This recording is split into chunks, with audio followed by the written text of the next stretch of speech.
To sit or to play spoiler? That's the question Brian Daboll and the Giants have faced all week heading into their final regular season game of the year against the Eagles. Ladies and gentlemen, I'm Brandon London. I want to welcome you guys to a Week 18 playoff clinched edition of the Big Blue Preview. That's your Giants show and podcast for the New York Post. The Eagles need a win for the number one seed in the playoffs, and the Giants need a win only for momentum. So we're going to talk with Barrett Brooks of NBC Sports Philly for this week's Know Your Enemy. And instead of predictions, we're going to switch it up. We're going to give you guys a wish list of what we need to see from the Giants for this game. And when I say we, I mean long-time New York Post Giants beat writer Paul Schwartz and two-time Super Bowl champ, former Giants kicker Lawrence Tynes. First and foremost, gentlemen, welcome. Playoff clinched edition. But before we get into even talking about football, we have to touch on Damar Hamlin. What happened to him? Tynes, it's a fraternity, whether you're a current player or a former player. We all felt it when he hit that ground. So kind of what was your thoughts when you saw it, and what's your thoughts leading into, now we're on a Thursday, what's your thoughts, the former player in you playing this game, and just kind of just take us into what was going in your head when you saw everything that happened? Yeah, first of all, it's great to see you guys. Just scared. I knew something was wrong very, very early on. It just looked different. And if you've been on a sideline, you saw the franticness of the medical staff, the players' emotions very, very quickly. It just was scary. And then, of course, my wife and I, and we love the NFL. We love the players. We love watching. It's been very good to us and our family. Just sitting there, there was just this emptiness in your stomach thinking, oh my God, is this kid going to be okay? And then you start thinking about his family. I've never seen anything like that on the field. I've seen, Trent Green had a really, really bad concussion where he missed a lot of time. I've seen some nasty broken bones, but, never someone that needed or required CPR. And, everything coming out of Cincinnati is positive, which is a blessing. Damar Hamlin, for everything you hear about him, is a wonderful young man with the toy drive and just a young guy trying to live his dream, like, Ryan Clark said on ESPN so well. I'm just glad the news coming out of there is positive. This is a life story, not a football story. And hopefully this young man can just continue living life to hell with football right now. But certainly scared to death. And, I think about him all day. It's weird. I find myself thinking about him and wondering, how's he doing? Because we just don't know enough, but he's certainly doing better. And that's really all we can ask for, and just keep praying for him. Yeah, Paul, and you got a chance, you wrote an article and you've had a chance to be in the locker room with some of the Giants players. So kind of what are your thoughts when it all went down, and, kind of what's the vibe like around the Giants locker room on guys wanting to play this weekend? Yeah, you guys know I've been around a while. A lot of Wednesdays, right? A lot of Wednesdays, showing up and, start of the work week basically for football. And, this one was different. And, when Lawrence, you said, you didn't know how to feel. I mean, I think that's an emotion that everyone needs to embrace, because we haven't seen it before. It's not a broken bone. It's not a concussion. There's been, and not to minimize what's gone on in the NFL for all these years with very serious physical ramifications from the violent game that you guys played. But we haven't seen this before. We haven't seen cardiac arrest on the field. So, I think everyone needs to embrace the fact that this is different. As a journalist, as a writer, going in on Wednesday, it was different. I mean, look, the Giants had a team meeting, which was unprecedented. Brian Daboll spoke for a little bit. And then, you guys have been in plenty of team meetings, right? Have you ever had Ronnie Barnes, the head trainer and head of medical services, who you guys both know well, he spoke to the team. Dr. Lanny Lawrence, the team psychologist, she's got a big, fancier wellness and things like that title, but she's the team psychologist. She spoke to the team. And John Paul Gonzalez, the chaplain of the team, spoke to the team, and then the team prayed together for Damar Hamlin. So, the Giants felt it was important to deal with their medical questions, their mental fragility maybe, yep, and their physical and spiritual well-being. Players said they appreciate it. The Giants and the Bills have a link, right? Daboll, Shane, a bunch of players. Nick McLeod was very emotional talking about his former secondary mate last year, Buffalo. Jason Pinnock played college ball with Hamlin in Pittsburgh, and he didn't even come out in the locker room. And he came out and said, "I'll be back," and he didn't. And he's well within his rights. He was too emotional to speak. So yeah, it's resonating. It resonated a lot in the locker room, as you guys would imagine. And Saquon Barkley said it will be difficult to play. He didn't say he wouldn't play or anything. If they want him to play, but this is something that's going through players' minds. I felt it in the locker room. You guys know it better than me about strapping on helmets and shoulder pads and going to not war, but certainly going to football and battle. It was difficult. It was a difficult day, and everyone's hoping for the best, obviously.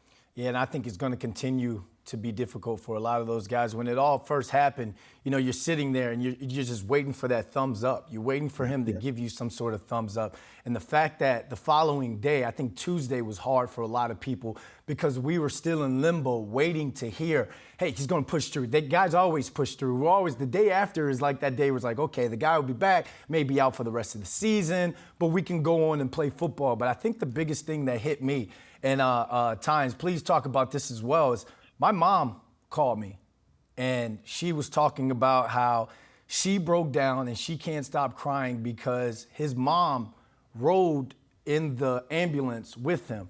And she said, she called me here at work. I'm sitting right here in the same desk. And she called and she said, I just remember when you came home with the permission slip to play Pop Warner football and you were begging me to play. You're begging me to play. And I was like, no, I don't want you because of the game. It's a violent game. Knowing that my father is a football coach, knowing that we are a football family. But she sat there and she broke down on the phone because she's saying she's praying that that mother isn't sitting there blaming herself for allowing her son to play that sport, to put him in the position years later, to put him in that position to go through cardiac arrest, to play the game that he loves, play the game that he has a platform and ability to help those around him. So I think that's the biggest thing that hit me, when the aftermath of it. And as we still sit here going into this game, being able to talk about it, to kind of clear our minds and to talk about the game we love, that's just something that's just going to hit me. We're still waiting for that thumbs up. And Damar Hamlin, we are praying for you. We're praying for your family as well as we continue to hope to get the news, the great good news. It turns into great news sooner than later. But guys, the NFL said that they are going to postpone that. We don't know how they're going to play that game or whatever, but we have a job to do to talk about this weekend's game that's coming up, and that's Giants versus Eagles. And sometimes for players, they got to get back out there and they got to play to clear their mind from it. So a lot of things that the Giants are having to deal with this week, as opposed to just the going over the emotions of what happened to him, is do they sit or do they not sit going into? They've already clinched. They've already clinched. Do they build off momentum? So Tynes, I'm going to go to you first on this one. Obviously, everyone's had their take on it. Sit or not sit? What are you going to do if you're Brian Daboll, and who would you sit or not sit? Yeah, no, I'm definitely playing all the guys. I'm lining up like this is a playoff game. I want momentum going into the playoffs. I want some of my young players to play. Evan Neal, Xavier McKinney, Adoree Jackson. If he comes back to get some game reps, right? They're rusty. I think you need to play, and you're playing against a high-quality caliber talented football team like the Eagles. You are going to get tested, whether Minshew plays or Hurts plays. I'm playing the starters. I don't think you take your foot off the gas. I don't think you can try and protect players for 1 week. You got to go in here, play spoiler, and look, guys, they're not playing for anything. I think they should be able to play loose, maybe put some things on tape to make the Vikings think about, oh, they may do this, they may do that. I think there's a greater opportunity here for the Giants playing their starters, getting guys reps, putting things on tape, and, oh, by the way, beating the Philadelphia Eagles. That's first and foremost. And listen, they can. They're playing their best football right now. They really are. So for me, line them up. Let's go play, Brian Daboll. Paul, does it make sense for Brian Daboll to sit him or to sit or play his starters and his stars? You know what? It's I think it's a great debate. I don't agree with everything Lawrence said, although I can feel. Look, I'm glad Lawrence did not bring up 2007 because it has nothing to do with this. Brian Daboll said it has nothing to do with this. That team was undefeated.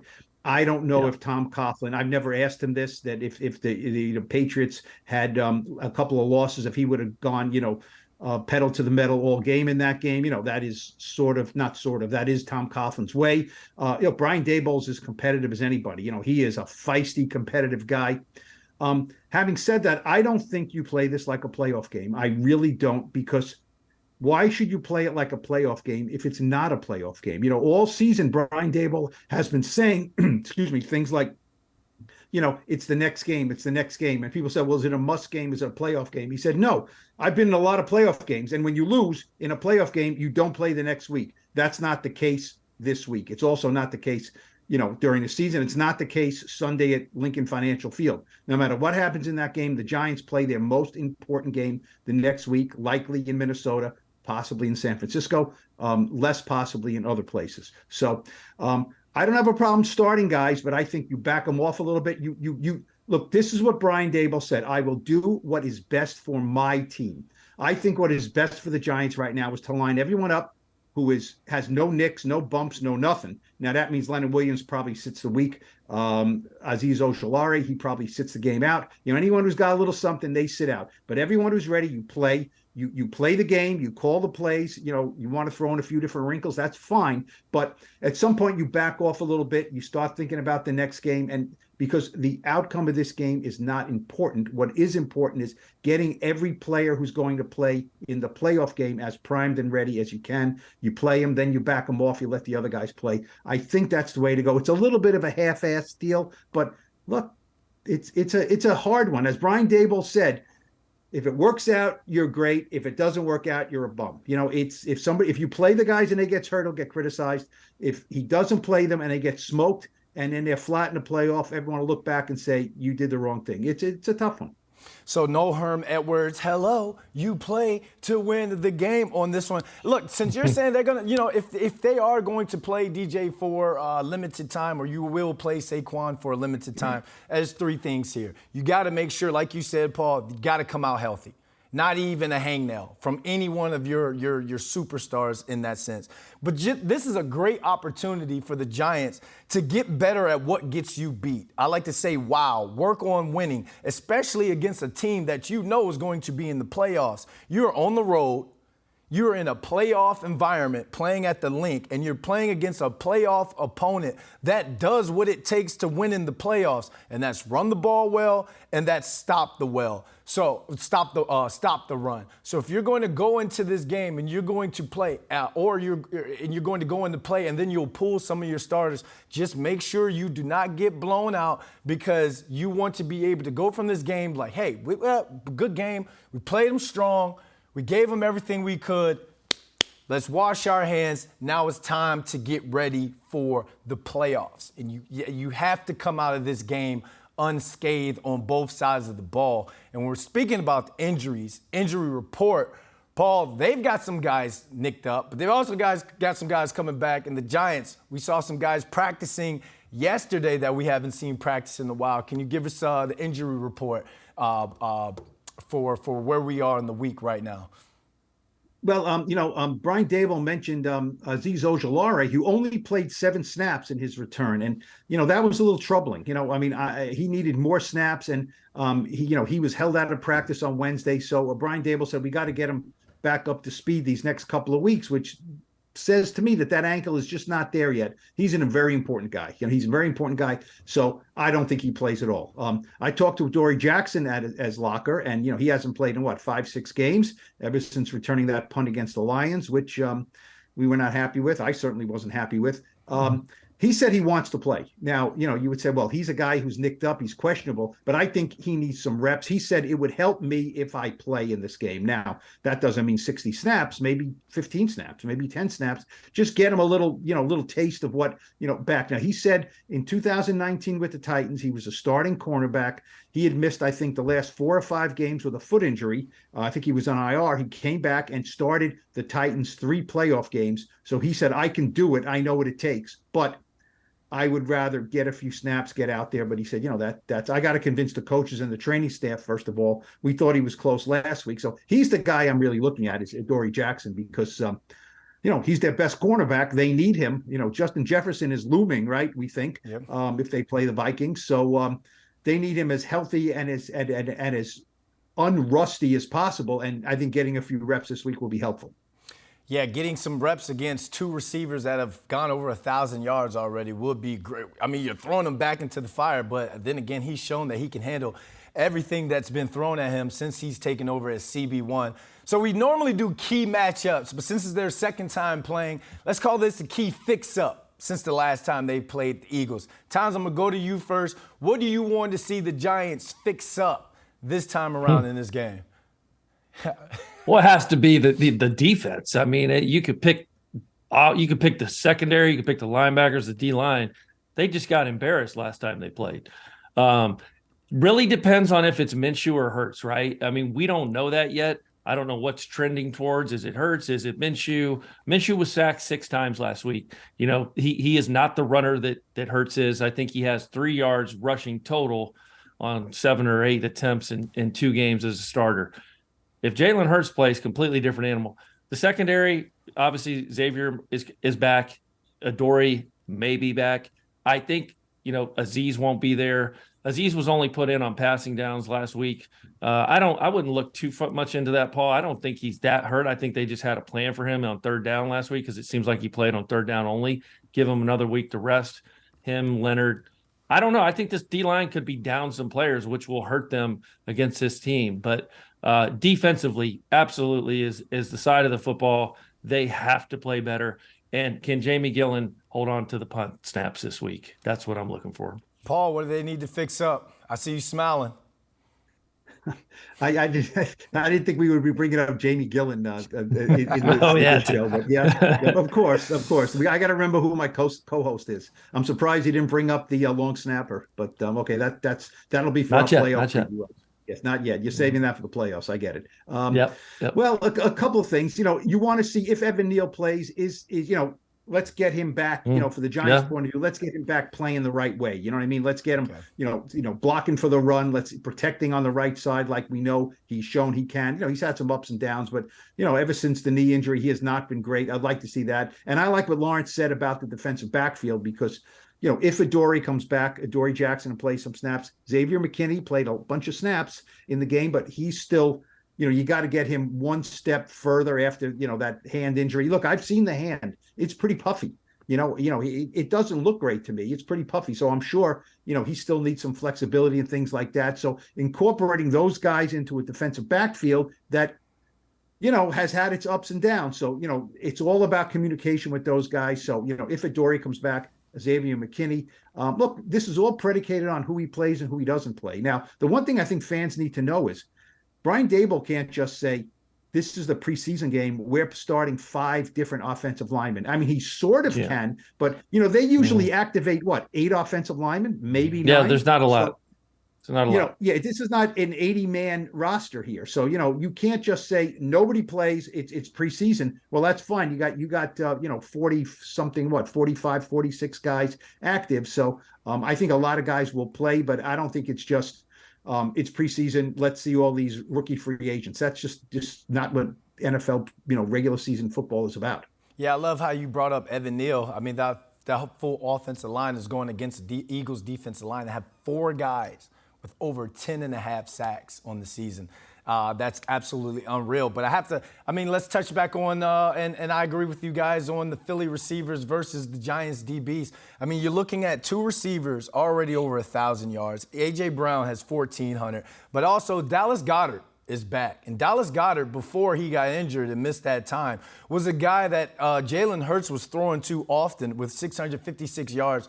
And what you go against, let's say they do play the Vikings again. Who hurt them the most other than a Justin Jefferson? T.J. Hawkinson. So now this gives this Giants defense an ability to see a star caliber tight end again. You got Landon Collins there. You got Jalen Smith. The safeties are going to have to come down and probably match up a little bit. This gives this Giants defense, again, something to get better on what gets them beat. And that's another thing, covering the tight end. So this game, the fix-up for me is this Giants secondary, is specifically the safeties and the coverage linebackers going against the receivers, the running backs that go out on routes, and obviously the tight end, because that's what you're going to see whether you play the 49ers in the first round or you play the Vikings in the first round. So that's something that they're going to have to fix up. And I know this game doesn't mean much for the Giants, but it does have a huge impact for the Eagles, Giants fans. So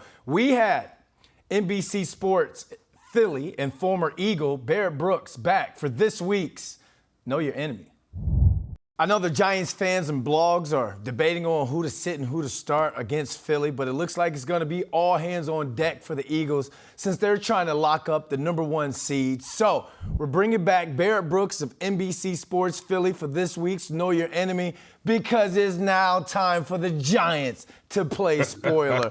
And it's like that movie Friday, the next Friday, when Debo's like, Craig, this is the rematch. This is the rematch. And now you guys got the #1 seed on the line.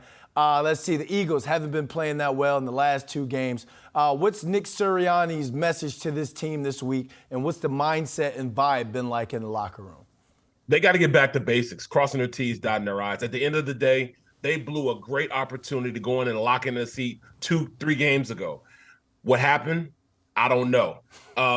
The biggest thing is, they didn't have their quarterback, and he's the heartbeat of this team. And I think his message got lost in translation because he wasn't playing. It's nothing like, as a player, having your guy, your leader on the field, and when he's saying something, you're going to listen to him more intently when he's that player on the field. I think it kind of got lost with Jalen. He kind of played back a little bit instead of staying that leader in front of him. But at the end of the day, they got an opportunity right now to play against the Giants. But this is the division game. Things can go awry in division games. I wanted to talk about the defense first, but since you mentioned Jalen Hurts, offensive, as of now, I don't know if he's playing or not. I can ask you in 1 second. You jump in with that answer. Gardner Minshew, he struggled last week against the Saints, 7 sacks. So if Jalen Hurts does play and you put him back there, how are they going to protect him? And what type of package or packages do you have for Jalen if he does play? First off, we got to let him use his intangibles. Everybody talks about him being a guy that can run around, but, his passing from the pocket is done very, very well. But we need that extra that he brings to the table, his legs, his opportunity to go out there and really use his dual threat capabilities on the field. Defenses were able to play them pretty tough because they didn't have the threat of running. We all know that Gardner Minshew was slow as pond water. When Jalen's out there, we're talking about a guy that benches like 600 pounds, runs a 4.40, and that threat that he has of being a runner is what makes defenses, kind of off kilter because, all right, what are you going to do? You're going to stop the pass, you're going to stop the run. He's able to do both very, very well. So, that's something that, Wink Martindale's going to have to take an account for, his ability to run around and make plays and his arm with those receivers on the outside. 2,000-yard receivers and also 1,000-yard running back. So he's a special talent, and you can use his special capabilities. And there's no way on God's green earth that he's not playing in this game against the Giants. He will will himself to be on the field against the Giants this Sunday. Yeah, you think about the dynamic he adds. He's 3rd in the NFL in yards per attempt at 8.17 yards. And then you think about how he opens it up for Miles Sanders. Miles Sanders, the last 2 games, 33 rushes, 126 yards. The Eagles, if they're going to fly, they want to run the ball. But let's Riverside it. Let's go defensively, because I was reading something. The NFL social media D coordinators out there think that they've identified a weakness to the Eagles. That's zone coverage. Now, do you use this game to strengthen that weakness, or do you play man-to-man against the Giants because they don't have a receiver that could that scares you in that sense? Well, you know what? They're going to run some sort of cover 3. We know that because they're going to need that extra defender inside the box. But in saying that, we also realize that they have 2 pretty good corners on the outside. They are really trying to compensate right now of not having that slot corner to be the guy that, we had at Devontae Maddox. We don't have that guy, so they've been taking advantage of that. But there might be hope. C.J. Garner-Johnson might be back into the lineup. Yet he plays safety, but when he was with the Saints, he was more so a guy that, a slot defender. They just moved him there. So maybe they, mix him in and out right there at that slot defender and plays. If he does play, it'll really boost up what he can do in the secondary and what Coach Gannon, the defensive coordinator, can run. We'll see, but there's definitely a sense that they can't run what they want to run because they don't have Avonte Maddox there, and they have been getting killed in zone covers. We got two strong corners out there who want to get physical, who want to play up close, and we can't do it with our slot corner being, by committee, so to say, by committee there at the slot corner position. Yeah, Daniel Jones relies heavily on his slot receiver, Richie James, 7 catches, 76 yards, and a touchdown against the Colts. That's kind of been a bread and butter for him. But let's stay on Daniel Jones. We talked about Jalen Hurts. Daniel Jones, you've seen him progress so much throughout the season. How can he hurt this Eagles defense? Well, he can actually take a page out of that Saints book. He can go out there and do what the Saints did. You look at how they use Taysom Hill. Taysom Hill is a tight end, but they used him as more so a runner, a guy that can use his legs, and he did very, very well playing smash mouth football against this Eagles defense. We all know Daniel Jones is a great athlete. He's been clocked at over 21 miles an hour running against the Eagles last year. So he's the type of guy to have that type of ability, running the zone option, read option with Saquon Barkley. And when we played against him, Saquon Barkley wasn't really healthy. Well, he's healthy now. He's playing at a high level, and both he and Jones could really be a poisonous tandem for this defense, because you're gonna have to keep somebody in the box, and he's good enough with the intangibles running the ball to really, really make a difference on how they defend the run. So that could be the game plan they use, just to see what Taysom Hill did and kind of customize that offense around what he saw there and his ability to throw the ball. He's gotten better as a passer, So I like what they do with him. Dable has merely made him a good player in that offense. So he turned things around for Jones. Hey, thanks for that, Barrett. I actually saw him pop up on my phone this morning on Yahoo Sports. Popped up, I'm like, hey, I know that guy. That was a great Know Your Enemy segment. Before we even get into our predictions or expectations or any of that, the storyline that's going all through sports media today is Jeff Saturday said some stuff about Kayvon Thibodeaux. Kayvon came back with the response. Paul, can you kind of set us up, because you were in the locker room, and then we can give our thoughts on how we feel about Kayvon's clapback, as the kids call it. Yeah, I don't know what the kids call it, but I don't know if I ever knew what the kids call it, even when I was a kid. I went up to Kayvon. A few people were around him, and I said, Kayvon, did you reach out to Nick Foles or Jeff Saturday or anyone with the Colts just to clear the air? And he said, about what? For what? Why would I? I said, well, Jeff Saturday said your snow angel celebration was trash and tasteless, and just was not happy with it. And he said, I don't care about people that I don't know. I don't know who he is. So I said, well, he's the coach of the Colts. He was a big time offensive lineman center in the league. And he said, well, I don't know who he is. So I don't care about his comments. Kayvon is an interesting thing. He said some stuff that I think Giants fans will love. He said this, okay? They brought me here to be a savage and to take over the game and impact the game. We preach impacting the game is affecting the quarterback, and that's what I'm here to do. Perfect, on point, right? You don't need a pass rusher to be a choir boy. You want him to take the quarterback down. That's what he did to Nick Foles. It was a clean hit. Nobody complained about that. The snow angel was, I thought kind of weak, and the Colts thought it was really weak. Right next to the fallen Foles. But, he doesn't care. He's moving on. He doesn't see the need to apologize. And, I think it's a little short-sighted. Jeff Saturday might not be going into the Hall of Fame as a coach, but he might be going into the Hall of Fame as a former center, right? So I think it's someone that Kayvon should know. Tynes. Yeah, just youthful arrogance, right? I mean, just know the situation. Someone's got to come up and talk to him, and it probably has to be like a Leonard Williams or a Dexter Lawrence, someone who's been in the market, been in this league, handles the media very well. Kayvon is a different cat. It's why we like him. It's why he plays, hard every Sunday. He's just different. He's a different guy, and I thought it was a little disrespectful, to be honest with you. I mean, I don't think he should have to know who Jeff Saturday is, but when you play in this league, you have to know guys. And I'm sure he did. He was just trying to get a rise out of people. And it's really just just youthful arrogance, to be honest with you. I made mistakes as a rookie talking to the media, and I was in nowhere near the class of player, obviously, that Kayvon is. I was a freaking kicker, for God's sakes, and made some snide comments. He'll learn from this. I have no doubt he'll learn from this. It's going to have to come from one of his peers, though. I mean, the social or the communications team can talk to him all they want, but it's going to have to come from somebody within. Maybe a Justin Tuck calls him, or OC, and kind of tells him how to handle the media, because this guy's going to be a superstar. You just don't want him to be known as kind of a guy that pops off at the mouth every time he makes a play. So I'm a big Kayvon Thibodeaux fan. I like the way he plays. Oddly enough, there was no mention of the dirty elbow that Daniel Jones got thrown his way as he was sliding later in the game either. So it's just a ticky-tack clapback, whatever you want to call it. Did I just say ticky-tack clapback? Holy cow. Yeah, let's just move. Yeah, ticky-tack clapback. Let's get shirts made. Anyway, he'll learn from it. Kayvon's a smart guy. Yeah, I know we have to talk about it, but I don't see a lot here. I see him defending his honor. This man called him trash. This man called him tasteless. Like when you see the sack, when you sit there and look, and I just rewatched it, how are you supposed to know that Nick Foles is hurt?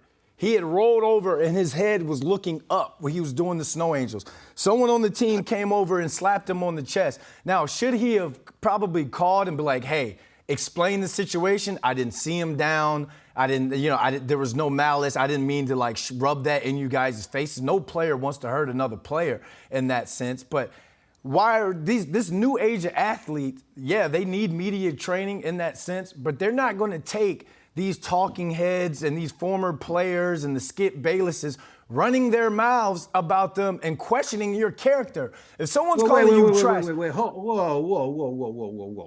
Skip Bayless has nothing to do with this. Look, put it this way. If Kayvon Thibodeaux has the career that Jeff Saturday has, he will be hailed as a great draft pick. Jeff Saturday is a 6-time Pro Bowler. He's a Super Bowl champion.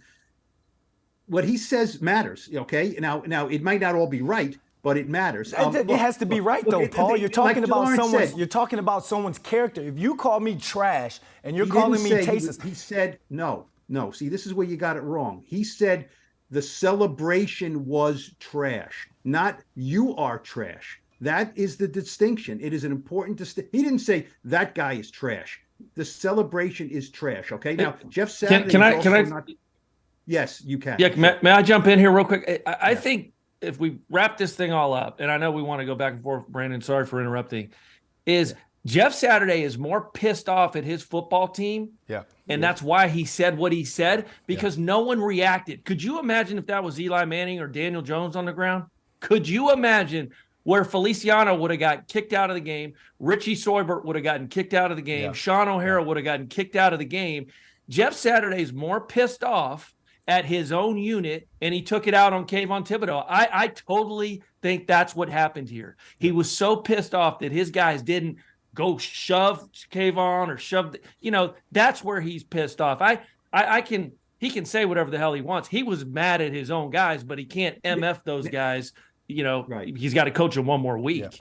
Yeah. Now, that's a really good point. So I asked Kayvon that. I said, Kayvon, let's flip this, okay? Let's say Daniel Jones is sacked by a rookie outside linebacker, okay?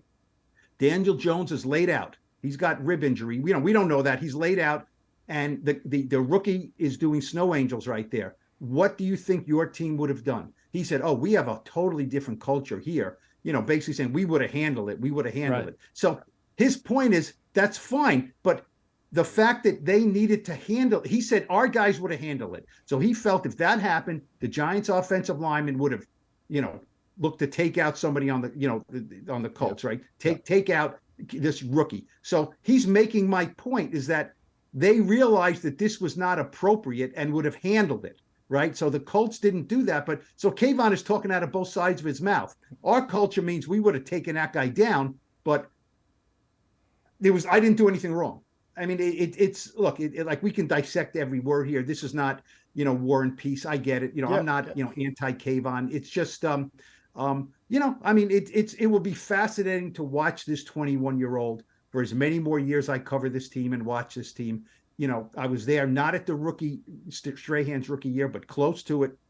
Tuck, OC, JPP. I saw all their careers. It is fascinating to watch guys' careers who you think have some magic in them, and maybe some things that they need to work on. It'll be interesting to watch and see where this goes. Look, it's going to be fun. It'll be fun to watch. Yeah, a context thing. We can say it's a context thing, and that was no like shot at Skip Bayless, Paul. It was just the talking heads. Oh, you can take shots at Skip Bayless all you want. That's okay with me. All right, I thought the way you came back, the way you clapped back, I thought y'all played golf together or something. No. We're not in the same. We're not in the same genre financially. They share the same birthday and birth year. That's all. Oh man! All right. Let's get to the predictions, the expectations, and what you want to see. I'll start it off. Breida, free Breida. Let Breida free. 15 touches on the day, and I need to see a Giants wide receiver with at least 1,000 yards. The Eagles, I understand who's back there when it comes to Darius Slay. You got James Bradbury back there. C.J. Gardner Johnson is coming back. But for the Giants to take this step, and since you're playing for momentum, why not force the ball down? Not force the ball. Why not take shots down the field?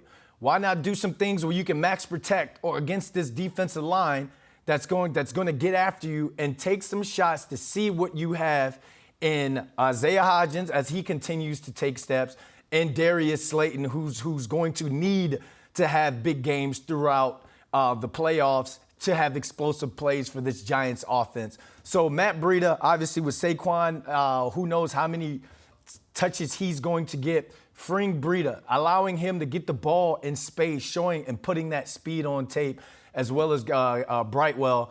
But those are my two for the day. And I would. Do you think we can get a Giants receiver with over 100 yards, fellas? Yeah, I think it's possible. And listen, the pass rush is the pass rush. But remember, we talked about this post game, Paul and Brandon. After that game, there were some missed opportunities due to protection. Right, We saw Hodgins double move Bradbury a couple times. I think I did another fabulous breakdown on Twitter for those Giants fans that saw it on the film on the All-22. There's going to be opportunities. Now, will they learn from that film? Yes. But number one, listen, like you mentioned, 4 guys with over 10 sacks. It's going to be hard to get the ball down the field just based on timing. But if they can block them up, get the run game going, then you get the play action going. So maybe. The Eagles aren't world beaters anymore, guys. They've lost 2 in a row. I know Jalen Hurts hasn't played, but the New Orleans Saints came in there and beat them. I don't think the New Orleans Saints are a very good football team. So let's say we'll stay with you with what you need to see. Give us your 2. We'll react. My 2? Oh, sorry. I'm going to go. I said the Giants will rush for over 150 yards. Okay. I think they can do it. They were kind of close, 120. That was kind of a weird game last time, right? The stats weren't real stats. They were garbage stats because the Giants were out of it. But this is a game that, they're going to play tough that the Eagles have to have. And then my next thing I think the Giants will have is a 50-yard reception. Again, going back to those double moves, I think Bradbury and Slay peek a lot. They play with their eyes. They play off corner. The way Hodgins, the way they're running some of these routes and getting some of these backs out in the backfield, I think they're going to jump some routes. And I think, Hodgins or Richie James or Slayton or somebody's going to have a big play in this game of over 50 yards. So those are my 2, 150 yards rushing and a receiver with over a 50-yard reception. Paul, do you think one or both of them can get done? What's your response?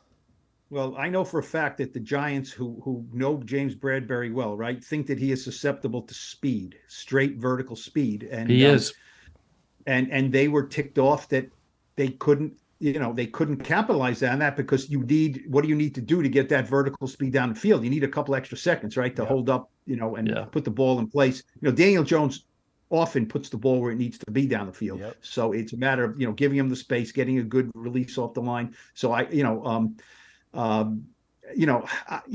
this is a hard game, such a hard game to analyze. I do expect Jalen Hurts to play. I really do. I think he was close last week. And look, the Eagles are going for blood here. They want, you guys have been in Lincoln Financial Center, right? I mean, the Giants never win there. Not for a long time. It is a zoo. It is a jungle. They sing "Fly, Eagles, Fly." It is a raunchy, rowdy crowd. I think the weather will be okay.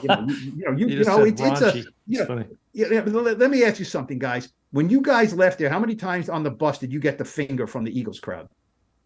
Oh man, right? It's Yeah, it's yeah. 7 out of 10 people, including children under the age of 10. It's a little different It's a fact. I'm not kidding. It's a little different than the bus leaving Arrowhead Stadium, right? A little different. A lot different. Yeah. Yeah, they're probably giving you doggy bags, those cheap fans. Goodbye, thanks for coming. Here's some sandwiches. So it is a rough place to play. The Eagles want to sew this up. They don't like the Giants. They kicked their butts last game. So I think that Jalen Hurts makes the big difference with this team. I think he'll play. And then look, for the NFL, we're all NFL fans, and how are the Eagles going to do in the playoffs? This will be really interesting to see. He's got a right shoulder issue, right? Is he back? Is he fine? Does he take another hit on that? Does he want to run? Is he reluctant to run? This is a Giants story, an Eagles story, and an NFL story, because the Eagles are a favorite to be in the Super Bowl. I'm going to touch on the 50-yard pass times, and then I'm going to pass it off to you, Paul, for your two. You said that Giants pass play over 50 yards. The Giants have 27 plays of 20-plus yards. That's last in the NFL. They have 5 plays of 40-plus yards, and that's tied for 4th to last in the NFL. The big play is what's going to be needed, not only this game, but in the playoffs. And, yeah, you gotta take your shots downfield. And I went and looked that up because you did say on the post-game show how they had gotten Bradbury with some double moves, but they couldn't block it. I see Kafka blocking it up. Paul, what's your 2 on your wish list, your predictions or expectations? What do you need to see, Paul?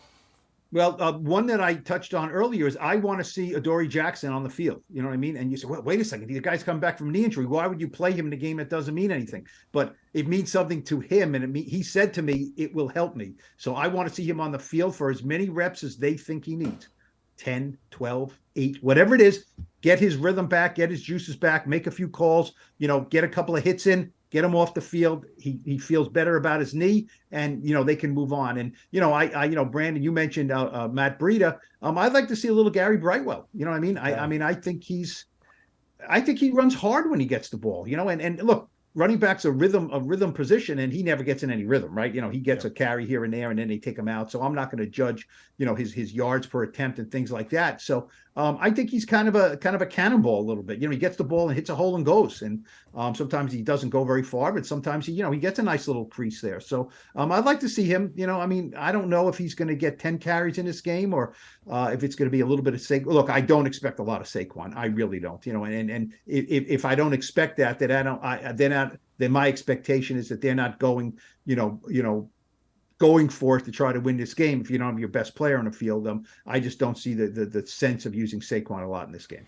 If Brightwell takes advantage of this opportunity, and let's say he outshines Matt Breida, does he get bumped up to RB2 going into the playoffs, Paul? I mean, I've never seen these guys coach a playoff game. They do some bold moves. I was thinking more of 2023. Can he impress these guys to be on the team in 2023? But you're right. We're not there next season yet.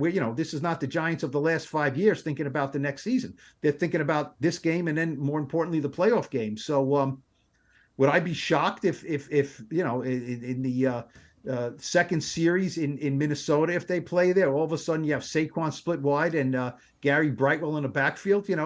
I'd be surprised, but I don't know if I'd be shocked. These guys are pretty creative. So, let them show something in Philly, and, maybe we'll see about that. Tynes, what are your thoughts on the wish list? I like it. I really like Adoree Jackson has to go play. He has to go get some live in-game reps. We heard Xavier McKinney after last week's game, after missing 6-7 games, say, guys, I was a little rusty. Remember, he talked about the play early, the big pass play. He couldn't get over the top of them timing-wise. And he struggled a little bit with the speed of the game, saying, obviously, the look team is different. Adoree Jackson needs that. I don't care. Adoree Jackson, 2019, Titans played in the playoffs. That was a long time ago and many, many injuries ago for him. He is a great player, but he needs to go see Devontae Smith and Brown and the tight end and whoever the hell else that comes out there and lines up over him to get these reps. I think most importantly, like Paul said, tackling, getting hit again, feeling the game, feeling the vibe. And I've been a fan of Brightwell's. I thought he's had some good runs when given the opportunity. Might be really cool to see him be, RB1 this game. And coach says, I want to keep Breida fresh and Saquon. Let's give this kid 20, 25 carries and see what happens. I like that. Yeah, when it comes to Adoree Jackson, there's walkthrough speed, there's practice speed, game speed, and then there's playoff speed. You got to get him ready for the playoffs. All right, we are here. It is the final extra point of the regular season. It's our final thought. Time to kick this thing off and go big. Go big. I would love to. If they play the starters, I could, as we've said all show, it could go either way. And there is no right or wrong answer for what they do. I want to see them go compete. I'm a little bit old school. I'm not bringing up 07, even though I just did. I think they should go play their starters for a little bit. I'm not saying the whole game. Give them a feel, give them a taste, get them out of there.